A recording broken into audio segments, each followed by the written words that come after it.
Who is Allah? Jalla Jalaluh. Allah is not an idea you hold. He's the reality holding you. Before you think of God as something, pause.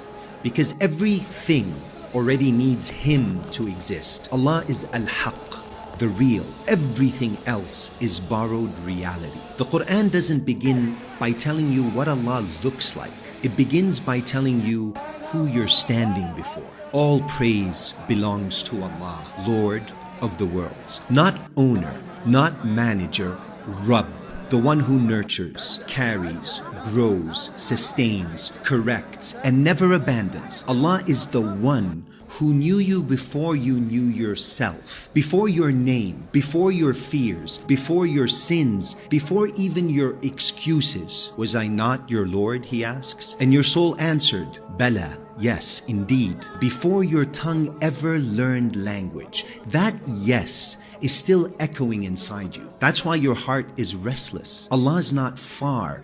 Distance is a makhluk, a creature. He created it. We are closer to Him than His jugular vein, closer than your thoughts, closer than your memories, closer than your voice narrating your life in your head. You don't move toward Allah by traveling. You move toward Him by seeing clearly. Perspicacity. Allah is the one who acts through causes but is never trapped by them. You call it luck, you call it coincidence, you call it timing. Allah calls it permission. The fire didn't burn Ibrahim alayhi salam, not because fire forgot how to burn, but because fire only burns when Allah allows it to. So when something works in your life, it's not because the door was powerful. It's because the opener, Al-Fattah, was present. Allah is the light of the heavens and the earth. Allahu nuru samawati wal ard. Not a light, the light by which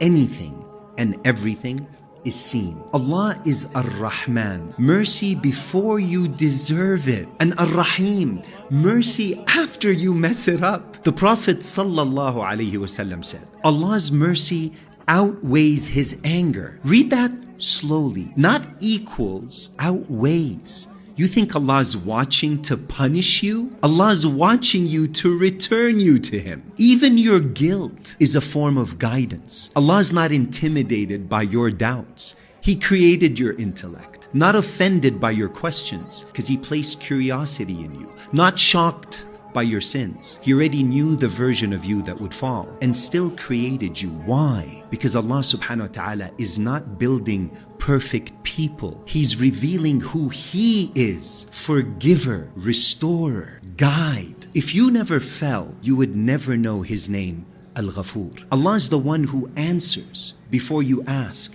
You say, I made dua and it didn't happen. But what if it did? Just not in the form your ego requested. What if Allah answered by protecting you or delaying you or rerouting you or breaking you so you could finally soften? The Prophet sallallahu alaihi wasallam said, amazing is the affair of the believer. Everything is good for him. Not because life is good, but because Allah is involved. Allah is not found in noise. He's found in surrender. When the masks fall, when the strategies collapse, when you finally say, I can't do this alone. That's not weakness.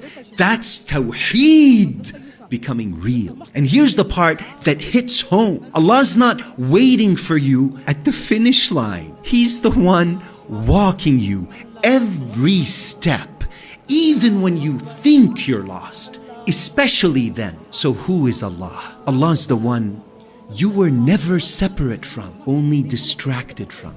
And the moment you stop mistaking the doors for the one who opens them, you don't find Allah, you remember Him. And when that happens, nothing, I mean nothing, looks the same again.